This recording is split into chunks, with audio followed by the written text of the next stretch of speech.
और अब आज की दूसरी एक्सक्लूसिव खबर। खुफिया सूत्रों के मुताबिक चीन ने पिछले एक महीने से भी कम समय में भारत के अलग अलग हिस्सों में करीब 12 बार घुसपैठ की है।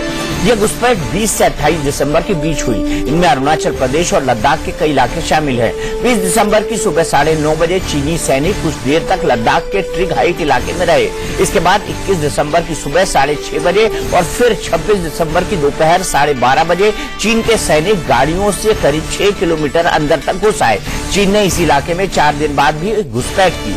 लद्दाख के ही एक और इलाके थाकुंग में 27 दिसंबर की सुबह चीन के सैनिक कुछ किलोमीटर तक अंदर घुस आए। चीन ने लद्दाख के ही देपसांग और टेलसाइन पोस्ट के इलाके में 21 दिसंबर से 28 दिसंबर के बीच कई बार घुसपैठ की। बताया जा रहा है कि चीनी सैनिक 19 किलोमीटर तक अंदर घुस आए। वहीं अरुणाचल की बात करें तो चीन ने टस्किंग पोस्ट इलाके में 22 से 23 दिसंबर के बीच 3 बार घुसपैठ की। अरुणाचल के मोजा पोस्ट में चीन का एक जासूसी यंत्र भी हवा में उड़ता नजर आया। सीधे चलते हैं हमारे सहयोगी राकेश कुमार सिंह के पास। हमारे ब्यूरो चीफ राकेश कुमार सिंह। राकेश, मुझे ये बताइए कि चीन आखिर चोरी और सीनाजोरी बार बार क्यों करता है? देखिए दीपक जी, चीन है कि मानता नहीं। इंडिया न्यूज के हाथ लगे खुफिया एजेंसी की एक्सक्लूसिव दस्तावेज और खास तौर पर सबसे ताजा रिपोर्ट है, जिसमें गृह मंत्रालय सहित सभी आला एजेंसियों को ये रिपोर्ट सौंपी गई है और उसमें साफ तौर पर इस बात की तस्दीक की गई है कि करीब 6 क्षेत्रों में, भारत के 6 क्षेत्रों में 12 बार जो है ट्रांसग्रेशन की गई।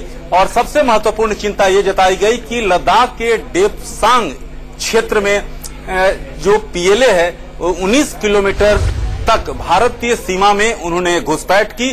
कुछ देर यानी करीब 45 मिनट तक वे यहां रुके और उसके बाद आईटीबीपी और सेना के द्वारा इतराज जताए जाने के बाद वे वापस हुए। लेकिन सबसे महत्वपूर्ण बात, दूसरी महत्वपूर्ण बात यह है कि सबसे जो रॉ की रिपोर्ट है दीपक जी, उसके मुताबिक जो चाइना बॉर्डर पर कई जगहों पर निर्माण किया जा रहा है, इंफ्रास्ट्रक्चर का निर्माण किया जा रहा है। ये रिपोर्ट में सबसे महत्वपूर्ण बात की जानकारी दी गई है। चलिए राकेश, आपने हमसे इजराइल से अपनी दोस्ती को और मजबूत किया।